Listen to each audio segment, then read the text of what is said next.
Bienvenidos a Diario Salir. Anoche tuve un sueño. Un programa que hacemos Julia Higueras y Fernando J. Aguas. ¡Qué bien tocas la trompeta! ¿Verdad que sí? Es que soy un virtuoso. Empezamos una nueva aventura radiofónica plena de información, formación y entretenimiento. Antes de entrar en materia, recordemos que Diario Salir, Anoche tuve un sueño nació de la colaboración de dos revistas, Diario Salir y Anoche tuve un sueño. Dos revistas muy diferentes en sus contenidos y estilo, pero con objetivos comunes. El optimismo, el compromiso social, la solidaridad, la accesibilidad y la protección medioambiental. Solo hay que ver en la forma de hablar quién tiene más optimismo.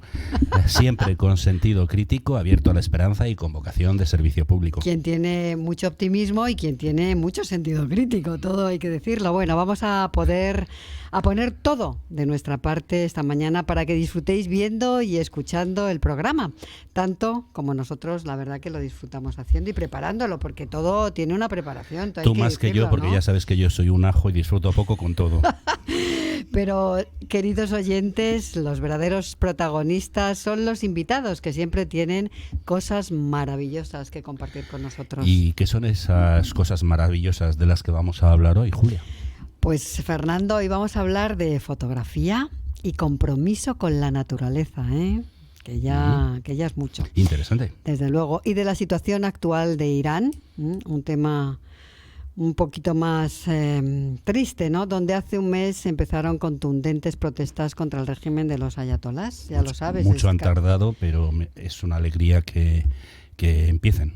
Sí. ¿Y a qué invitados nos van a acompañar hoy para tratar estos interesantes temas? Pues hoy nos van a acompañar Sol de la Cuadra Salcedo, fotógrafa de la naturaleza, y Rima, voy a ver si digo bien el apellido. Rima, tú me perdonas, si lo digo mal. Sir Mohammadi, que es traductora, es intérprete y divulgadora cultural. Pues si te parece, empezamos. Pues empezamos. Queridos y queridas oyentes, esto es Diario Salir, Anoche tuve un sueño, que se emite por streaming en www.clickradiotv.es, en redes y en su canal Twitch. Por una vez no te has comido a la primera W. También estamos en la televisión canaria de la mano de Diámetro TV y del canal 33 de la TDT para todo el archipiélago.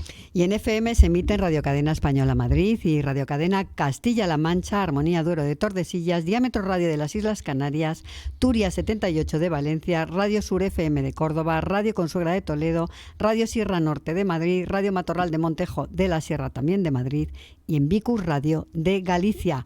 A todos los oyentes, televidentes y twitcheros, pues un cordial saludo desde Madrid. Pues al lío, que ya tenemos en el estudio de Click Radio TV a nuestra primera invitada.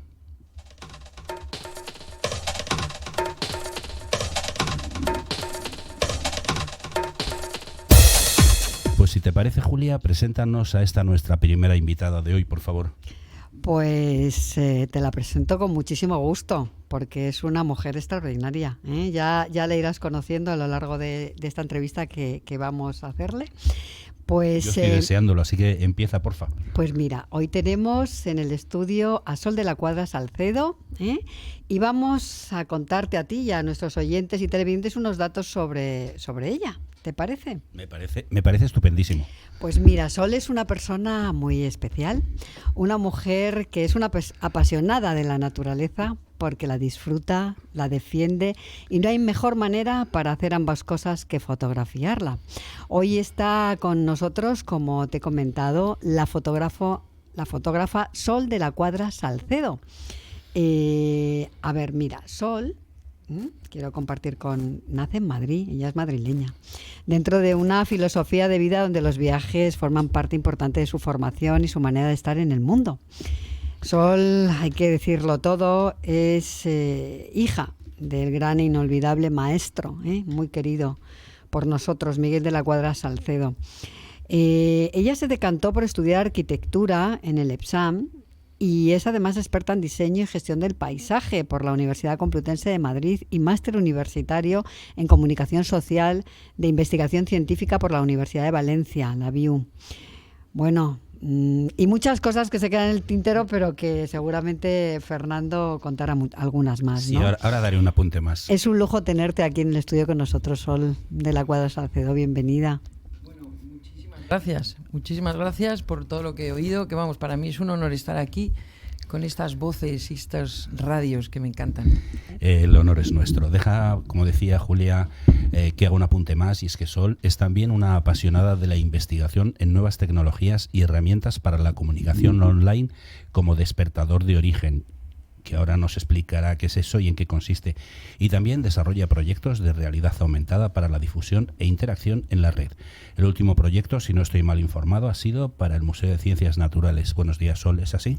¿Qué tal? Pues sí, la verdad lo que pasa es que voy muy rápido y cada vez voy haciendo más cosas y voy evolucionando, pero sigo mezclando todas esas cosas, mezclo la tecnología, mezclo la naturaleza y sobre todo mezclo esa sabiduría del hombre y esa interacción con el medio, ¿no? Y la verdad es que cuando me decían, pero ¿cómo te puede gustar tanto la naturaleza y luego la tecnología? Pues porque para mí creo que es fundamental ahora mismo bailar en 3 tempos, como digo yo, que son esos 3 tiempos, desarrollar esa inteligencia natural fundamental, desarrollar esa inteligencia colectiva, como estamos aquí haciendo, comunicándonos, interpretando, a ver cómo nos expresamos y luego usando ese tercio importante que es la inteligencia artificial, ¿no? Creo que tenemos que volver a navegar todos en la red, todos juntos, por eso me apoyo mucho en los pájaros, en la migración, pero aquí nos toca todos juntos y la red es una maravilla. Déjame que te haga una pregunta antes de que siga Julia. ¿Tenemos que recurrir a la inteligencia artificial porque la inteligencia natural estamos carentes de ella? Pues mira, exactamente ahora el último proyecto que tengo es con los niños, es como convertirse en expedicionario científico ilustrado. Vuelvo otra vez a esa antigua manera de entender, es lo que ponemos en práctica, lo que nos han enseñado en casa. Y mi padre siempre era lápiz y papel, empieza a andar, empieza a observar lo que tienes y con eso, a ver de qué manera, con ese cuaderno de campo, con esos apuntamientos como Félix de Azara, con esos científicos maravillosos que teníamos dando vueltas, haciendo expediciones de límites y marcando todo eso, con esa sabiduría, pues de qué manera podemos luego volcar la información. Para mí la red es importante, pero sobre todo si no hay acciones con valores en red, ¿para qué sirve la red? ¿No? Entonces a estos niños lo que hay que hacer es eso, meterles valores, acciones y que lo cuenten entre todos, pero lo que es absurdo es quedarnos en la inteligencia artificial como primera base. Claro, pues eso es. Pues aquí viene una pregunta que creo que está muy relacionada con esto que estabas contando ahora mismo, ¿no? Sol, tú has encontrado en la fotografía una herramienta perfecta, ¿no? Un pasaporte para una aventura de consciencia. Explícanos hacia dónde viaja tu fotografía consciente. Pues bueno, yo soy una loca absolutamente, loca, enamorada de los mundos circundantes, de salir al campo y descubrir esa naturaleza, pero esa naturaleza que, como soy una loca de las palabras, también os voy a decir lo que para mí, etimológicamente, la aventura de las palabras, como decía mi padre, que también hay aventuras en cualquier cosa que desconozcamos, ¿no? Entonces, ¿de qué manera entrenamos ese descubrimiento? Pues la palabra naturaleza está partida, como siempre, en la etimología, y viene de la cualidad, de una relación en la actividad de nacer. Es eza la cualidad, al la relación, ura actividad, y natus de nacer, de dar a luz. Entonces, estar en naturaleza es una relación con una manera de ver el mundo como dar a luz, ¿no? Entonces, ¿qué está relacionado con dar a luz? La fotografía es luz y es salir a cazar todos esos mundos que hay. Entonces, a los niños les enseño que solo a través del objetivo eres capaz de descubrir sujetos. O sea, el objetivo de ir al campo no es hacer fotografías, es descubrir esos sujetos, esos mundos, desidentificarnos de nosotros mismos, mirar por esa ventanita como casi a través del espejo de Lewis Carroll y descubrir esos mundos, de seres vivos que si no somos capaces de reconocerlos, no nos vamos a reconocer nosotros nunca. La verdad es que estaba apuntando aquí algo una frase que me gusta mucho, ¿no? Que es acerca de las palabras. Pues las palabras tienen en la verdad su luz y en la mentira su sombra, ¿no? Entonces rescatar la luz de las palabras a través de la naturaleza o de lo que sea me parece que es extraordinario. Hay que iluminar las palabras para que... Es que me apasionan. ¿No? Viajo en ellas. Para que viajen hacia la verdad, que falta hace también, ¿no? Me encanta. Mis hijos se ríen de mí cuando le digo, es que las palabras me hablan, mamá, ¿qué dices? Digo, que es que me hablan. Sí. O sea, es que la etimología, sin darte cuenta... Bueno, tengo que contaros una cosa que he descubierto, que es más, creo que voy a escribir un libro de solamente que se va a llamar ¿Quién cambió la I de lugar? A ver si sabéis lo que significa. Uy, madre mía, pues ¿quién cambió la I de lugar? Fernando, esto Pues a mí me pone un aprieto, no sé a ti. A mí me ha dejado un poco sorprendido. Lo primero, a lo mejor habría que definir si te refieres a la I latina o la Y. Y latina, la del puntito. La del Pues- puntito. Pues nada, pues no te has tengo- quedado como yo, ¿no? Pues no tengo ni idea. Con cara de... Pues a ver, ya que nos ha sorprendido, pues acaba de... termina mira. esta sorpresa, por favor. Es que ahora estoy hablando mucho de esa inteligencia natural, de esa manera de ver los mundos de esos seres vivos, porque mira, es que me he traído muchas cosas para poder, porque yo cuando oigo estas cosas de radio me encanta ver y relacionar cosas. No sé si conocéis a Edward Wilson, es un ser maravilloso, se nos murió el año pasado, que fue una pena, y dice una cosa maravillosa, que dice: nuestra esperanza de comprendernos completamente a nosotros mismos depende del conocimiento de los sistemas vivos que existen a nuestro alrededor. O sea, si no somos capaces de descubrir lo que nos rodea, no hay que coger abuelos ni viajes. Tenemos un país, España, maravilloso, número 1 de reservas de biosfera, con una naturaleza brutal, que es un imperio de vida y de relación del hombre y naturaleza.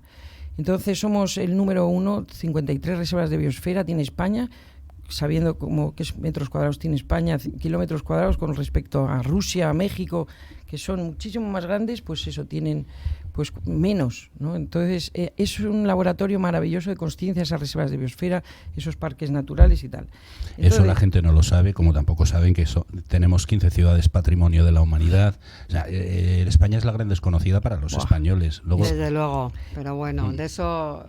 Ya De eso hablaremos otro día. Mira, quería compartir con vosotros, que me ha dejado completamente sí. fuera de lugar esta mañana, un artículo en De Opinión, en el diario El País, que se titula así. Sí, abre bien los ojos a ver, porque vas cuenta. a flipar. Dice: lo sagrado es el hombre, no la naturaleza. ¿Vale? Ya, Y la entradilla dice: la sacralización del medio ambiente supondría, en última instancia, la prohibición de su instrumentalización, lo cual podría entrar en contradicción con los intereses de nuestra especie. Me he quedado loca. Y lo firma nada más y nada menos que Víctor Gómez Pin, que es catedrático emérito de la Universidad Autónoma de Barcelona. Y tiene unas píldoras francamente alucinantes, ¿no? O sea, me da de la verdad... sensación de que ahora hacen catedrático a cualquiera, ¿no? Es, Pero bueno, es tan increíble. complicado y tan extraño que no lo entiendo. O sea, ¿Verdad? o sea, Yo tampoco. Y No, si lo además lees, eso, tampoco es se que- entiende lo que quiere Es que decir es muy ni a dónde rebuscado quiere el tío llegar. para explicarse. No, es que es otra cosa que decía mi padre, que lo normal ya no es lo normal. O sea, es que es una pena, pero es que lo normal y lo natural ya deja de serlo. Yo creo que es que hay mucha gente que le gusta oírse y leerse, y entonces escriben para sí mismos.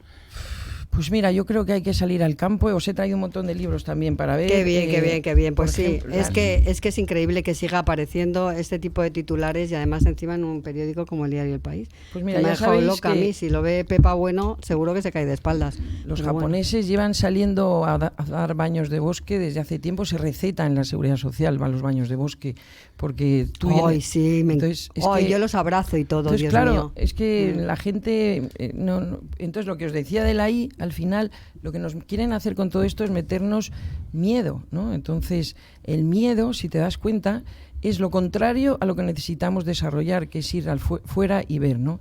Entonces, la I de cambio de lugar es que del miedo pasas al medio. Entonces, lo que es increíble es que nos han quitado nuestro medio natural y nos han metido la I en el otro lado y nos han metido miedo, con lo cual nos hemos paralizado. Entonces, es muy divertido. Hay un psicólogo que habla de por qué las cebras no están estresadas. Y es porque eso yo sigo diciendo que nos tenemos que animalizar. O sea, el humano se ha creído muy estupendo y en el fondo para mí una planta es mucho más importante, sabe hacer fotosíntesis, nosotros no. Efectivamente. No, yo iba a decir que- ¿Y cuánto viven los árboles? Perdona. Y los hongos. Y los hongos. Y los sí. seres más enanos son yo ahora mismo con los niños que llevo se quedan alucinados porque les hablo de un hongo, de la inteligencia del hongo, claro, a través del asombro.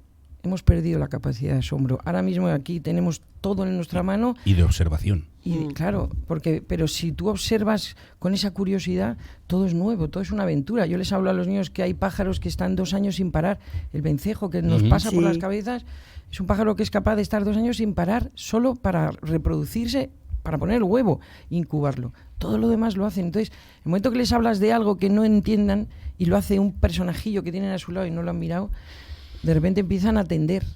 Fíjate, Claro. yo creo que este señor, no sé, no le conocía, parte de una premisa errónea, y es que él habla de la sacralización de la naturaleza, que lo más sagrado es el hombre, Digo, la premisa es errónea porque lo más importante es la naturaleza. Si nos cargamos la naturaleza, desaparece el hombre. Lo que pasa es que yo creo que aquí lo que tenemos que tener bien claro, que estamos también hablando de la naturaleza como si fuera parte de nosotros. Nosotros somos naturaleza. Claro. O sea, conocer y respetar nuestra naturaleza, que es la misma que la de la rana, la misma que la del pájaro. Estoy de acuerdo. Entonces, lo que tenemos es que conocer esta naturaleza como unidad. A eso me refiero, que si nos cargamos la naturaleza, morimos nosotros. Claro, si nos cargamos a las mismo. Abejas, morimos nosotros. Hay una serie de cosas que si no hacemos bien, pues... Dejadme que, de verdad, es que no tiene pildorazo. desperdicio, ¿eh? De Atención. verdad, no sé si darle importancia porque dice... Atención, pildorazo.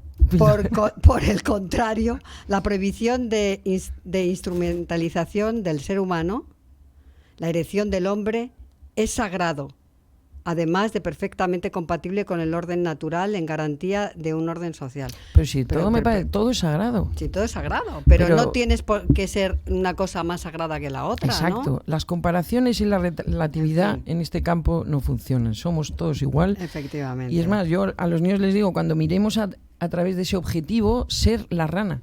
Hasta que tú no seas capaz de desidentificarte del que mira, sino te transformas en el que te está mirando, ahí es cuando eres uno.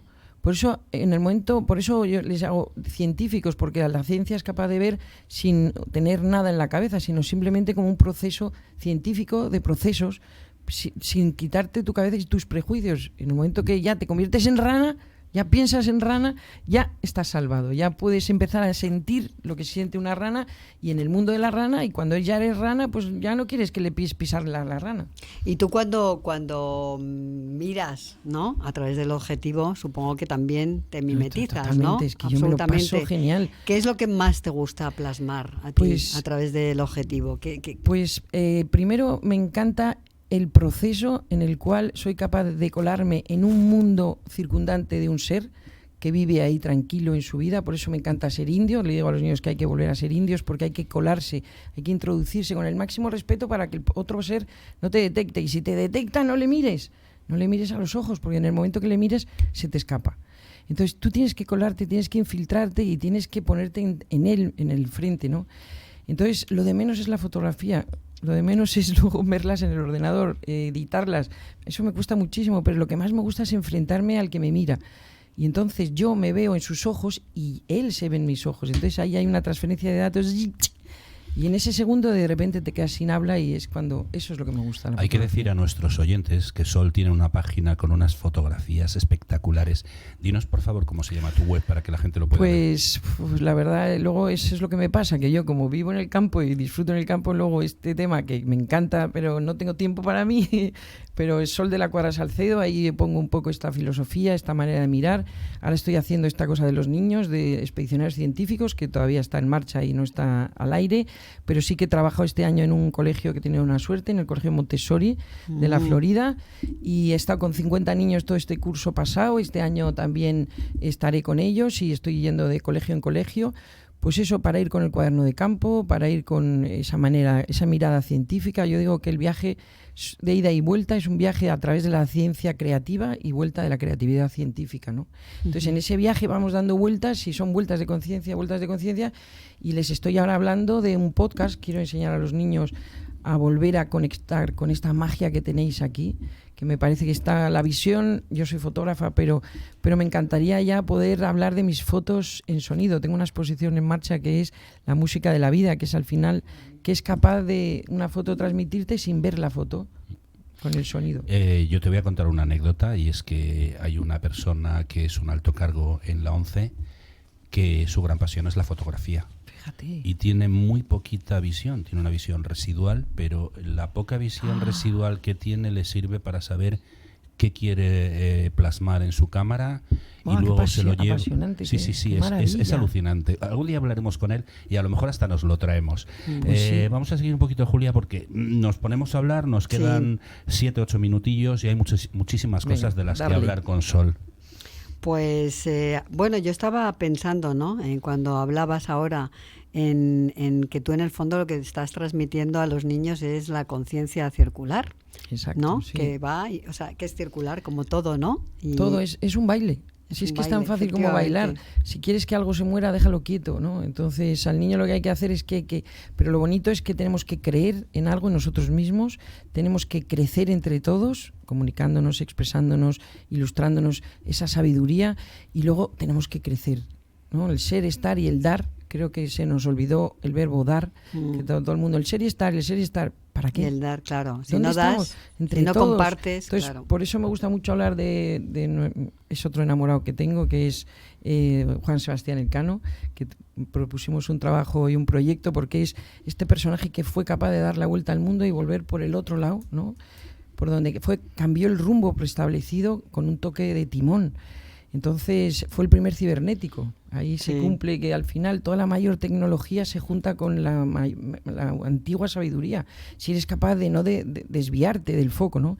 Entonces el cibernético es el que llevaba, es el ciber el que lleva el timón, viene del griego. Entonces un personaje que es capaz de seguir siendo ahora novedoso porque movió el timón ajustando su mirada a un foco. Volvemos a la luz, al faro, donde él quería ver. Entonces es que vislumbraba ese faro y iba con ese timón hasta que llegó. Entonces a los niños les enseño a navegar en la red. Volvemos a navegar en esos mares desconocidos de la red llenos de monstruos, con lo cual estos niños son los que van a tener que volver a dar la vuelta a la red y decir, entre todos podemos dar la vuelta al mundo sin movernos del sitio, pero hay que aprender a volar y a navegar. Yo soy un gran defensor de la heroicidad de Juan Sebastián Elcano, es apasionante. porque siempre se habla de la vuelta al mundo de Magallanes. Magallanes murió en Filipinas y no dio la vuelta al mundo. El que dio la vuelta al mundo fue el español Juan Sebastián Elcano, ¿no? Bueno, han hecho un trabajo maravilloso los del quinto centenario. Hemos llevado 3 años de conmemoración, que se nos acaba de acabar ahora este año, que ya volvió. Pero sigue, la vida del Elcano sigue. Mi proyecto además no era en los 3 años de la vuelta, sino después, con el testamento, que algún otro día os vendré a contar, las mandas del Elcano, que es un proyecto maravilloso. ¡Qué maravilla!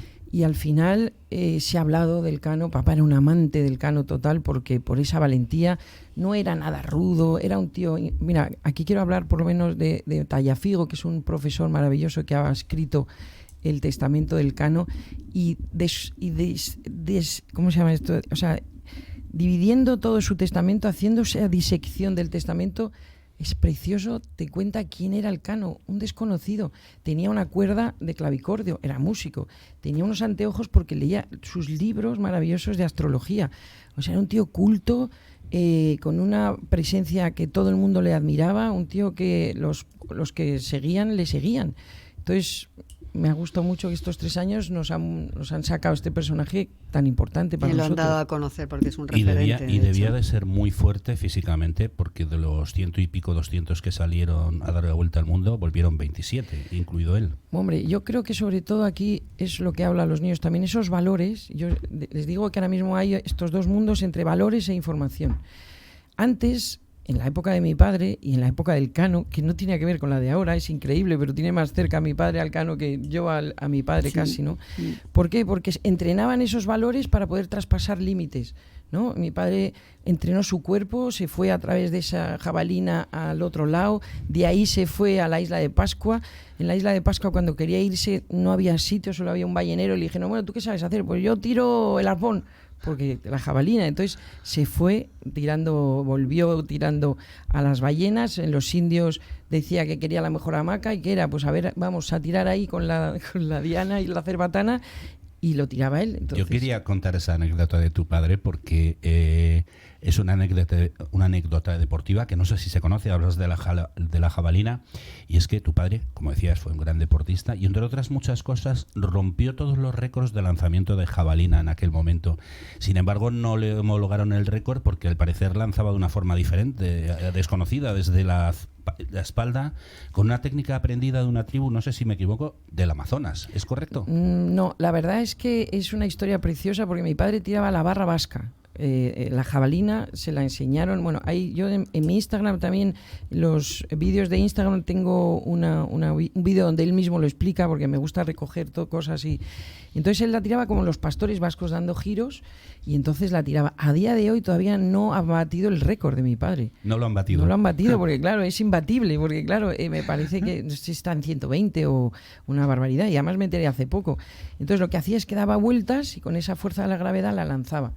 Y entonces, claro, lo probó en unas Olimpiadas y así como en Fosbury se lo aprobaron esa tirada para atrás, ahí decidieron que no, sería Claro, por español. No es lo que sé. has pensado lo mismo que te iba a decir yo, que cuando cambiaron el rodillo ventral por el Fosbury nadie dijo que no, Nadie. era una forma de saltar, bueno, pues esto es una forma de Pero tirar. es que era una pasada, porque es que era pues todavía no se ha batido. Ujú. Entonces, pero eso le salvó, que siempre lo decía, no ser venir en los libros como campeón del mundo, sino el que fue campeón del mundo décimas de segundo. Ese es un récord maravilloso que no lo tiene nadie, porque luego se lo quitaron.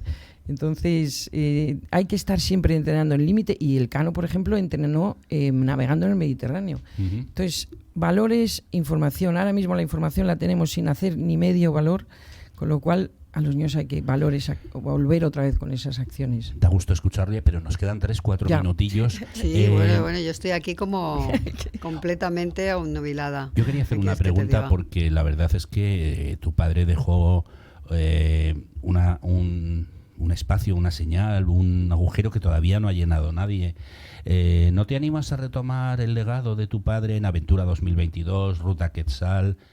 ¿Eres tan aventurera como él o no tanto? Porque Pues tu padre era excepcional. No, lo de mi padre era una maravilla, era un maestro, era un inspirador. Vamos a ver, la Ruta Quetzal ha vuelto este año, mi hermano la ha puesto en marcha otra vez, que eso es una maravilla. Mi primo Telmo también hace una cosa maravillosa rumbo al sur. Hay un montón de gente que sigue haciendo cosas y a mí eso me encanta, que haya cada vez más gente haciendo lo mismo. Y yo lo único que hago es intentar seguir lo que he hecho con mis hijos, lo que me han hecho conmigo, que es inspirar a esos niños. Ahora cada vez reduzco más la edad. Creo que los niños de 7 a 12 años a mí me parecen alucinantes y son muy importantes para que no se cierren ese espíritu y ese vínculo que tienen con lo natural. Pero ahí estamos, o sea, intentando inspirar a diferentes campos y volver a que no se... Y otra cosa muy importante, cada vez me reúno más con gente que ha ido a las rutas, son 10.000 ruteros por todo el mundo, y cada vez que hablas con uno, ¿qué hizo mi padre para hablar con ellos? Y se les saltan las lágrimas y empiezan a decirte unas cosas. Y ahora estoy recogiendo frases de todos esos niños que son, hasta el presidente de Uruguay es un rutero. Otro libro. Sí, Otro libro que vas, desde luego. Pero que dicen a seguir a los sueños, gracias a tu padre soy lo que soy. O sea, lo que hizo mi padre es absolutamente irrepetible. Entonces yo les digo que mi padre está en cada trocito de corazón de todos esos 10.000. Qué bonito, ¿no? ¿eh? Pues ahí son está, ahí ellos, sigue viviendo, son Es que ¿eh? la gente que no lo ha conocido, tu padre era una persona que salía en televisión y llenaba el espacio. Y lo que contaba era siempre interesantísimo, siempre tenía Yo anécdotas. creo que era por siempre- generosidad. La gente no olvida al generoso, no olvida al que se da a los demás. Y mi padre era, él decía que era girovago, que era los monjes que van de monasterio en monasterio, danzando, hablando y contando, y no. Entonces mi padre era eso, en una austeridad absoluta de lo material, era un riquísimo en su imperio espiritual y eso Era su propósito de vida, Sí. desde Y eso la luego, gente no lo inolvidable olvida. y en el corazoncito de Sí. todos los niños que Entonces, compartieron con él, ¿no? Lo que sí tengo es ese proyecto de volver a unir a todos esos trocitos de corazón para que ellos mismos, yo lo veo casi como un iCloud gigante, ¿no? Como mi padre dentro de todas esas cabezas. Por eso es tan importante volver a la red, porque la red hay que armarla y hay que hacer esa guerra paralela, que no es guerra, pero es una defensa de lo natural, de lo normal, como decía él, ¿no? En la red. Pues creo que me toca a mí hacer la última pregunta. Te la había dejado a ti. No. Y estaba yo en plan generosa. No, voy a Pero ser yo el creo que- generoso y te lo voy a dejar a ti. Oh. Pues vamos, ¿ves? Somos muy generosos en Aquí este esto- programa. lo pasáis Aquí, de a ver. maravilla, me voy a quedar yo aquí, no os preocupéis. No, lo que tienes Son- que hacer es volver porque se nos han quedado en el eso es tintero un montón de muchísimas cosas. Tenemos que cosas. hablar. Pero antes de que te vayas y hasta que vuelvas la próxima vez, que no vas Sí. a tardar mucho, ya te lo digo yo, Bien. dime con qué sueñas. Ay, ¿con qué sueño? Ay, pues mira, sueño con sonidos, sueño con olores, sueño con colores. Siempre está relacionado con ese vínculo que tenemos con el mundo natural y me fundo, o sea, es una sensación casi como de sonido universal, ¿no? Yo creo que al final somos como sonido, somos lo que estamos haciendo aquí, somos ondas, ¿no? Entonces, realmente es lo que me gustaría, ¿no? Es mi sueño, fundirme. difundir y fundir. Qué bonito lo de fundirse, Bueno, pues, qué bonito. se Pues nos acaba- fundámonos se nos ha- todos. Totalmente. Se nos ha acabado el tiempo. ¿Qué tal te va el 23 de enero a las 12? Pues me parece estupendo, aquí estaré. Es broma, porque no sé en qué cae el 23 de enero. Y además me voy a traer a algún expedicionario científico Ay, pues para que sí, os cuenten ellos en claro. primera persona esos proyectos que hemos hecho. Vamos, hemos hacemos estado... un programa. Ah, pues tenemos que cerrar ese Sí, programa. sí. ¿eh? Además os diré que hemos estado en el Museo de Ciencias Naturales, fueron con un congreso escolar que montaron los del Museo de Ciencias Naturales, maravilloso. Quiero que todo el mundo pase por ese sitio, que es una belleza lo que tenemos en Madrid y en España. Y fueron con científicos por un día y estuvieron en un congreso y hicieron 3 proyectos alucinantes. Y voy a traer niños de estos. Pues Genial, muy pues bien, fenomenal. porque hoy hemos hablado de ti, de tu padre, pero podemos... Del legado en futuro. Exacto, Muy podemos bien. hablar de eso, del legado futuro. Expedicionarios con científicos expedicionarios, ilustrados. con niños. Aquí sabes que tenemos espacio, podemos meter a 114. Qué bueno. Bueno, Haremos maravilloso. un programa especial. Y a ellos les de una encanta, hora, les claro que encanta sí. No, y el porque... que no pueda venir entra por Zoom. Perfecto. Lo tenemos que dejar aquí. Muchísimas gracias, Sol de la Cuadra Salcedo, A por haber vosotros. compartido con nosotros estos minutos de Ha sido radio. un placer maravilloso Muchas- estar con vosotros aquí en estas ondas maravillosas. Muchas gracias, Sol. Gracias a ti. Un placer nuestro. Gracias.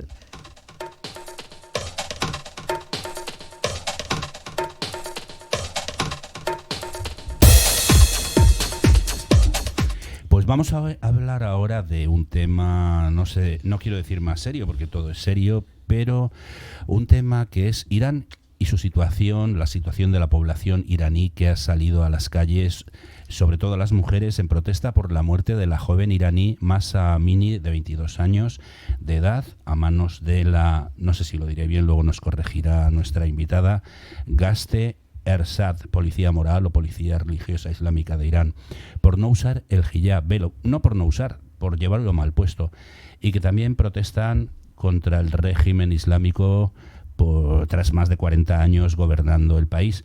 Esta muerte ha originado una ola de protestas y manifestaciones no solo en Irán, sino también en diferentes partes del mundo. Para saber más de la situación que se vive en este momento en el país, vamos a hablar con, me va a pasar como a Julia cuando la presentaba, no sé si lo voy a decir bien, Rima Ser Mohammadi.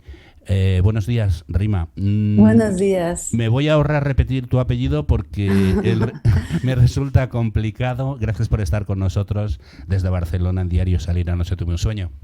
Gracias a vosotros, lo has dicho muy bien. Bueno, lo he intentado. Antes de nada vamos a destacar que Rima Ser Mohammadi, ya me ha animado, es traductora, intérprete y divulgadora cultural. Aunque nacida en Arabia Saudí, tiene las nacionalidades iraní y española. Es máster en interpretación de conferencias y ha trabajado como intérprete para Naciones Unidas, la Unión Europea y las oficinas presidenciales de más de 15 países del mundo. Pues hay que añadir, Fernando, que a través de su trabajo ha tenido contacto con numerosas personalidades del ámbito político, social y cultural, como la Premio Nobel de la Paz Shirin Ebadi, los directores de cine Abbas Kiarostami y Mohsen Malbaf, es que no sé si lo pronuncio bien, pero bueno, yo lo intento, o autores literarios como Azar Nafisi. Ha combinado el activismo social con su faceta como divulgadora sobre temas relacionados con Irán y la situación de los derechos humanos y en especial de los derechos de la mujer. Trabaja como asesora para organizaciones como las Mujeres Nobeles de la Paz y organizaciones creadoras de campañas para los derechos humanos en Irán. Actualmente Rima trabaja para la Organización Internacional de Migración de Naciones Unidas. Ha cotraducido la poesía de Mabás Sabet, Poemas enjaulados, publicada por Pretextos, y poesía de Abbas Kiarostami, director de cine también del que hemos hablado antes, en el Ben Semendura, de la editorial Karwan. Como un breve relato del que luego nos va a dar más información, más datos, Rima, diremos que toda esta actividad contraria al gobierno de Irán, las protestas al gobierno de Irán y a sus leyes empezó con la muerte en extrañas circunstancias en dependencias policiales de la joven Mahsa Amini de 22 años.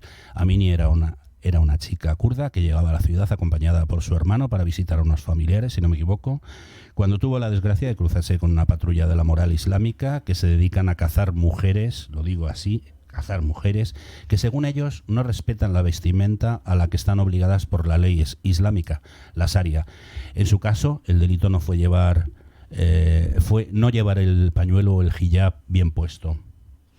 Pues la verdad que la llevaron a un centro de detención, de ahí a un hospital en donde entró en coma y posteriormente se declaró su fallecimiento. Como se hacía en España cuando la policía franquista asesinaba a algún detenido, alegando que había sido por una caída u otras circunstancias que no tenían nada que ver con ellos, ¿no? La policía salía al paso de la polémica asegurando que la muerte de Amini había sido un incidente desafortunado que deseamos que no se repita. Al tiempo que han dispensado con abundante material antidisturbios las protestas en Teherán y en el resto del país. En el Kurdistán, por ejemplo, de donde era originaria la joven, también se produjeron 3 muertes sospechosas en lo que el gobernador de la región ha señalado como concentraciones ilegales. Un apunte más, durante esas manifestaciones se corearon lemas contra los líderes iraníes y las mujeres se quitaron el velo de uso obligatorio en la República Islámica y los quemaron. Rima, las protestas ciudadanas han cumplido ya un mes, esto se va a prolongar en el tiempo, el pueblo iraní ya no tiene miedo al régimen de los ayatolás, o la fuerza represiva de los islamistas en el gobierno terminará represaliando todos estos movimientos populares de protesta. Pues muy buenos días, encantada de estar aquí. La verdad es que, como bien decíais, es un mes y no es fácil mantener unas protestas que sabes que al otro lado tienes las balas, tienes agentes que están ahí usando todo tipo de armas para disparar contra los que están en la calle, para detenerlos, para torturarlos, para amenazarlos, incluso a los que finalmente llegan a matar. Tienen las familias también amenazadas para que no digan nada, no contacten con ningún medio. A pesar de todo eso, los iraníes siguen en las calles. Ayer veíamos cómo muchas empresas de petróleo y de gas del país se sumaron a la huelga general, que ya estamos en la 3ª semana ahora de la huelga general dentro del país, que es interesante saber que lo empezaron los docentes, los universitarios, y luego se sumaron también los de las escuelas de primaria y secundaria. Y entonces la comunidad internacional ve las imágenes de gente muy joven. Hoy leía en un medio que ponía que la edad media de los que están en la calle protestando es de 15 a 22 años, y es muy llamativo. Yo creo que en la historia contemporánea no hemos visto realmente protestas lideradas por estas edades, y además apoyadas por los iraníes que vivimos fuera del país, junto con la comunidad internacional que se ha sumado a esas protestas, porque se han dado cuenta, el mundo se da cuenta que es una petición y un clamor para las libertades básicas.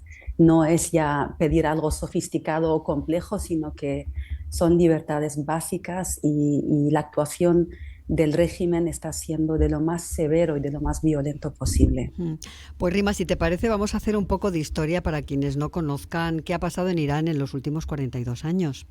Cuando en 1979 llegaron los ayatolás, venían para acabar con el régimen anterior, la monarquía del Shah Reza Pahlavi, para presuntamente dar más libertad a los iraníes.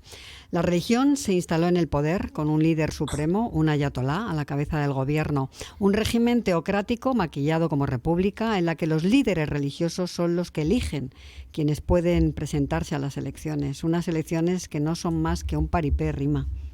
Exacto, así es, porque el sistema en realidad, cuando hay un líder supremo que decide o de alguna manera da su visto bueno a quien se puede presentar como candidato a la presidencia, da su visto bueno también a las listas de cada partido que se presenta, y además que los iraníes ya han visto a lo largo de las últimas, especialmente 2 décadas, cómo se hizo una especie de teatro con las elecciones. Cada vez que ganaba alguien, decían no, a las siguientes elecciones, cuando se presenten los reformistas, vais a ver cómo vamos a ser como más liberales en cuanto a los derechos de la mujer.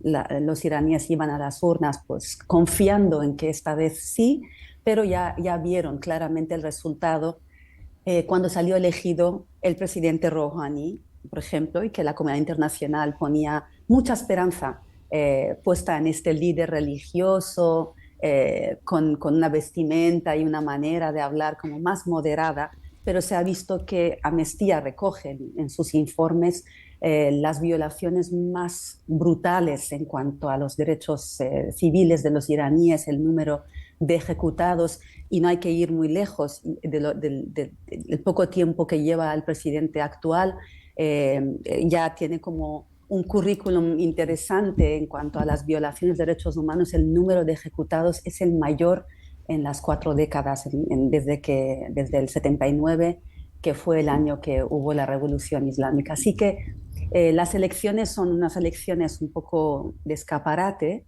El poder está en manos del líder supremo y en la mano de la institución militar, que son los guardias de la revolución, que son los que llevan, digamos, la opresión, son el nombre, la institución que lleva un poco la opresión que están viviendo los iraníes en las calles. Son los que detienen, torturan, deciden actuar en las ciudades que estamos viendo, la detención masiva de los activistas. Son los que realmente llevan el poder militar y se aseguran de que ese régimen teocrático pueda mantenerse. Rima, en la época del Shah, con todos sus defectos, la sociedad era más igualitaria y más abierta, las mujeres estaban bien formadas, podían estudiar lo que quisieran, podíamos vestir, digamos, a lo que se pueda entender como era europea, incluso usar minifaldas. Es así, ¿no? Era así. Sí, o sea, era así efectivamente, pero no había libertad en cuanto a pensamiento y en cuanto a los partidos políticos. De hecho, el servicio secreto del Shah, que se llamaba Savak, es un servicio secreto de lo más brutal.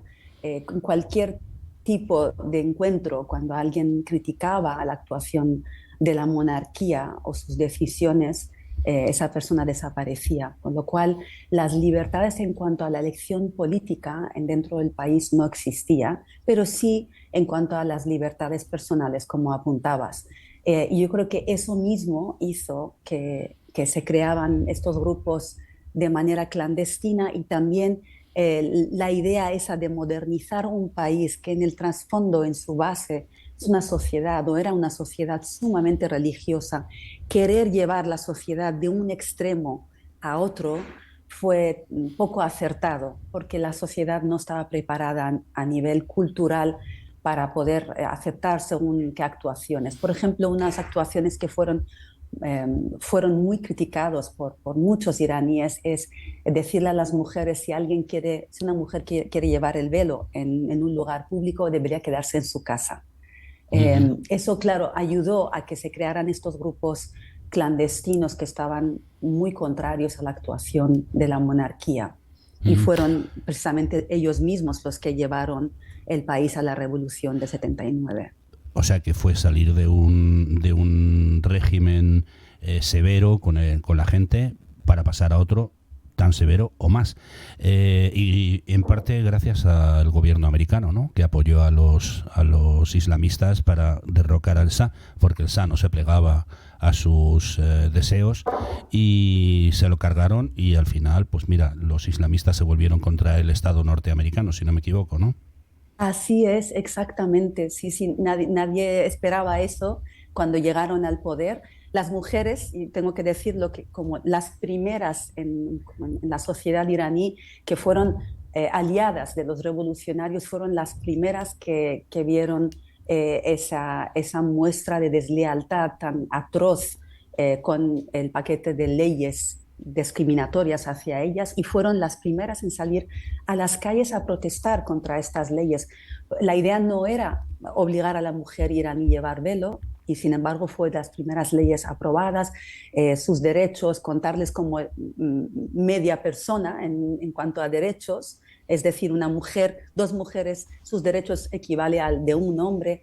Esa serie de leyes que fueron aprobadas fueron, digamos, la mitad de la población, la sociedad iraní, se despertó de un día para otro sorprendidos con estas medidas, y obviamente también todo el apoyo en cuanto a gobiernos extranjeros, como bien decías, como los americanos también vieron como los revolucionarios se quedaron con la embajada, secuestraron a los funcionarios y un largo etcétera. Mataron a un montón de comunistas que también les habían ayudado a llegar al poder. y se quedaron ellos con el poder, como Sí. estamos viendo de estas últimas 4 décadas. La verdad que ahora me acordaba, mientras estabas hablando, Rima, de cuando la abogada iraní Shirin Ebadi fue a recoger el premio Nobel de la Paz y que lo hizo sin velo, o sea, sin el hijab.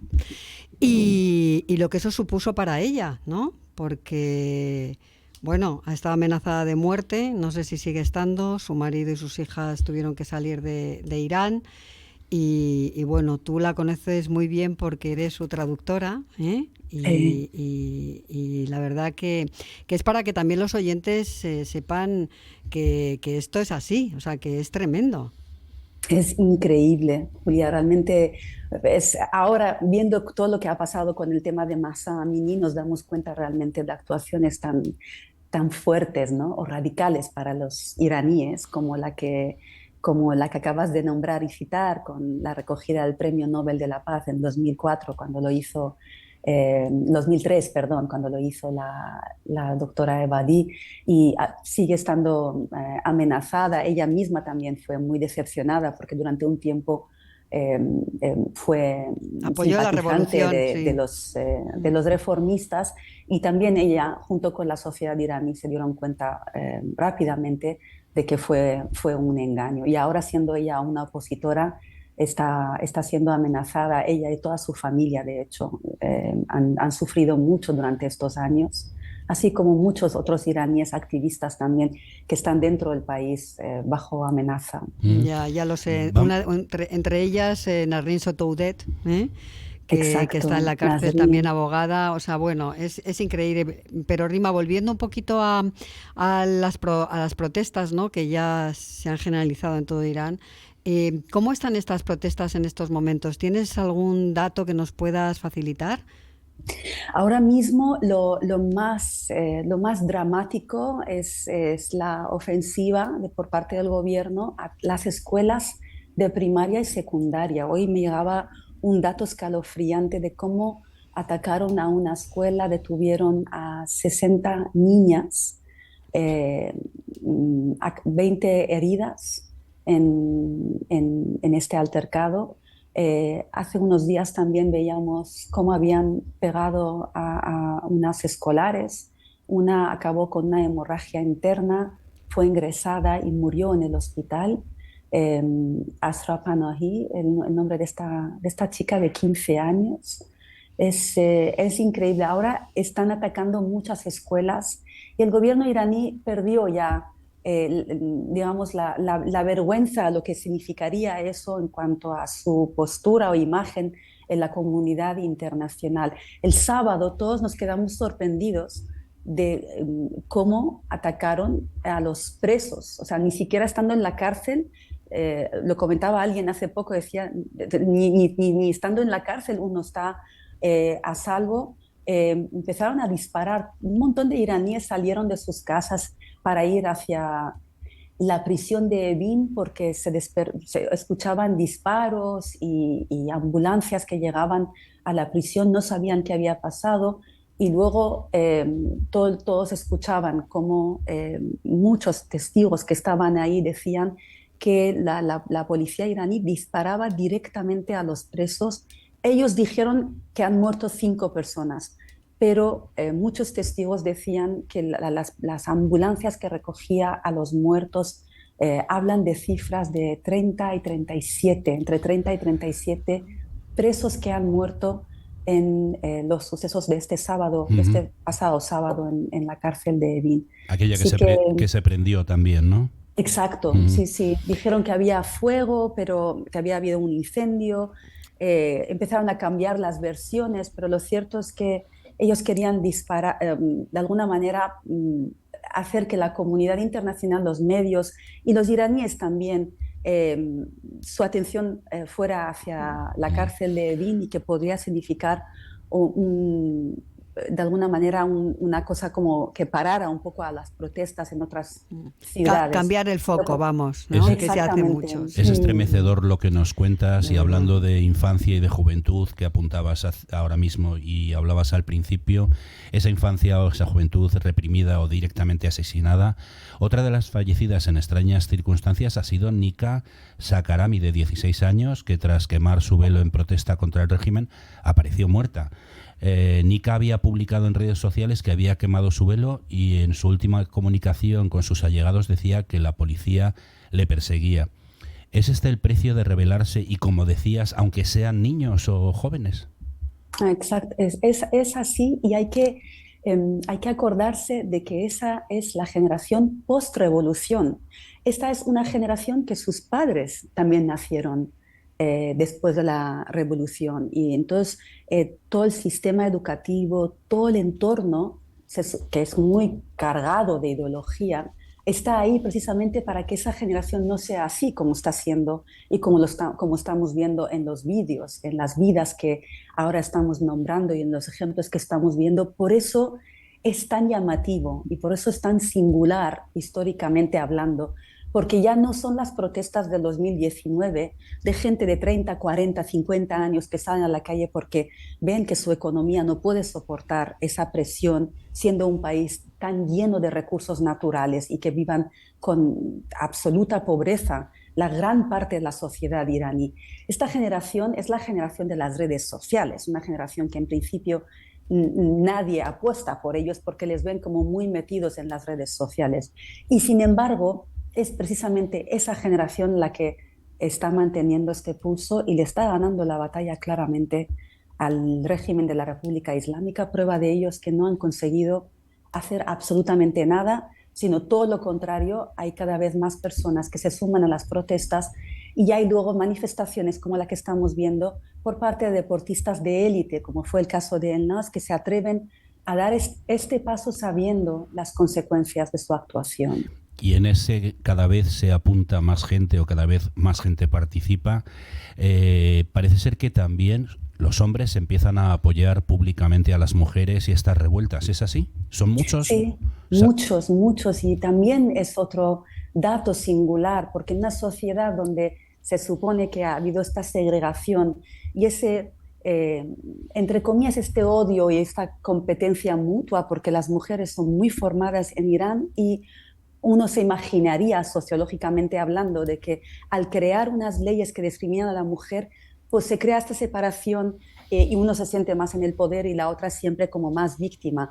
Y es interesante observar que desde el primer día, desde el momento de la muerte de Mahsa Amini, delante de la puerta del hospital, había muchísimos hombres iraníes que estaban ahí protestando, y finalmente cuando esas protestas, al cabo de pocos días, tomaron un color más social que feminista, es decir, más por derechos más básicos también, no solamente el tema de la mujer, se veían más y más hombres sumándose a estas protestas, y uno se sorprende. Yo misma estoy muy sorprendida porque digo, claro, dentro de una sociedad donde ha habido esa separación, qué increíble que la sociedad se haya mantenido firme y que sepa realmente lo que quiere. Lo que quiere es la igualdad para los hombres y las mujeres, y igualdad en cuanto a derechos para las minorías étnicas y religiosas también, que son severamente discriminadas dentro de Irán. La verdad que sí, Rima. Vamos a terminar casi ya. Yo creo que da tiempo para hacer 2 preguntitas, pero tienes que ser... ¿Vale? Sí, pero déjame que diga una cosa. Yo espero que vuelvas y que sea pronto y que nos digas: todo esto ha cambiado, estamos mucho mejor, te vamos a emplazar. Y que vayamos a hacer un programa a Teherán, ¿no? En directo, para celebrar que las cosas han cambiado radicalmente. Pero quería comentarte, Julia, Rima, ¿no? Que los políticos y los gobiernos mundiales no condenan oficialmente el régimen, y si lo hacen, la verdad que de una manera muy tímida, ¿no? ¿Qué habría que hacer para que tomen partido? ¿Cómo se les puede exigir que se posicionen? Bueno, se condenan y lamentan y todo esto que todos sabemos y oímos y nos hartamos, y es como si un vecino nuestro se está muriendo y yo digo: ay, cuánto lo siento por ti, y no busco la manera de llamar a una ambulancia o hacer algo.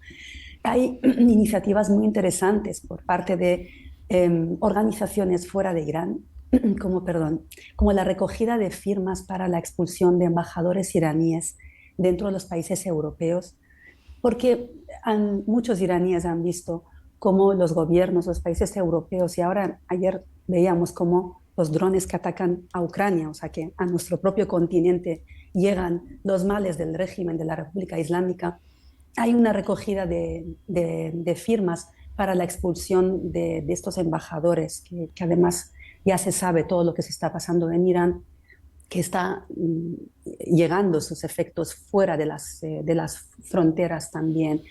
Algunos gobiernos, como la canadiense, por ejemplo, ya ha publicado una lista de personas sancionadas, entre los cuales está el exministro de Asuntos Exteriores iraníes, que con todo el descaro del mundo en Nueva York dijo que en Irán no había homosexuales, con lo cual nadie podía decir nada que sea un país discriminatorio contra la población, contra los homosexuales en el país, y también dijo que los bahá'ís no sufren en absoluto, una minoría perseguida desde los primeros días de la Revolución Islámica.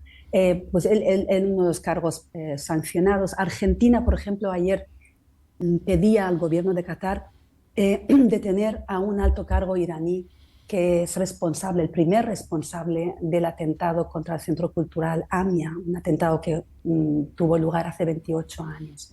Ese tipo de iniciativas es muy importante, y me gustaría aprovechar para decir que España, más allá de llamar al embajador de Irán, no ha hecho nada. Y me sorprende mucho porque es un gobierno que tiene un ministerio y tenemos una ministra de Igualdad. Sí. Y tenemos que sentirnos efectivamente, como más partícipes en la comunidad internacional de que somos un país con un gobierno que apuesta fuertemente y claramente por el feminismo. Ocuparse de las cosas que realmente importan, ¿no? Me gustaría ver dónde está la ministra. Tienes toda la razón.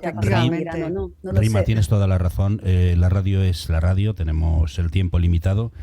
Última pregunta y medio minuto, por favor. Pues, ¿cuál es tu sueño, Rima? Sobre todo con Irán. Con Irán. Mi sueño es que efectivamente hagamos este programa en Irán, y estoy segura que lo vamos a poder hacer. No hay ningún... Pues no sé. Te está entrando una llamada, Rima. Sí. Bueno, muchísimas gracias, Rima Sermohammadi, por acercarnos a la situación que se está viviendo en Irán. Muchísimas gracias, y de verdad esperamos que podamos hacer un programa en el que nos digas Irán es libre.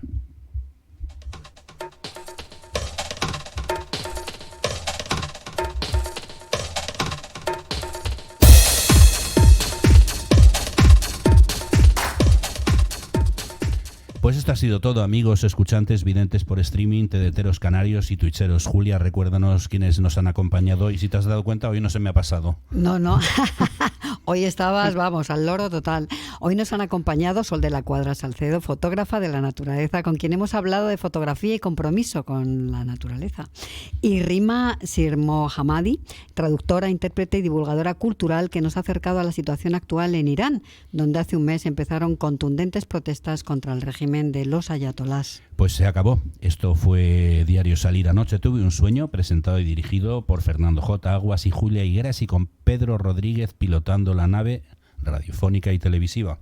Diario Salir, Anoche tuve un sueño, se emite por streaming en www.clickradiotv.es, en sus redes y en su canal Twitch. También estamos en la televisión canaria, de la mano de Diámetro TV, y en el canal 33 de la TDT para todo el archipiélago canario. Y si dices las emisoras en 10 segundos... Venga, voy. Y en FM se emite en Radio Cadena Española Madrid, en Radio Cadena Castilla-La Mancha, Armonía Duero de Tordesillas, Diámetro Radio de las Islas Canarias, Asturias 78 de Valencia, Radio Sur FM de Córdoba, Radio Consuela de Toledo, Radio Sierra Norte de Madrid, Radio Matorral de Montejo de la Sierra de Madrid y Vicus Radio de Galicia. Un premio para mí. Menuda escopeta. Gracias a todos, invitados, y a quienes nos veis o nos escucháis, por haber compartido con nosotros estos minutos de radio. Nos vemos por streaming, TDT y Twitch. Mismo día, mismo sitio, misma hora. Saludos cordiales.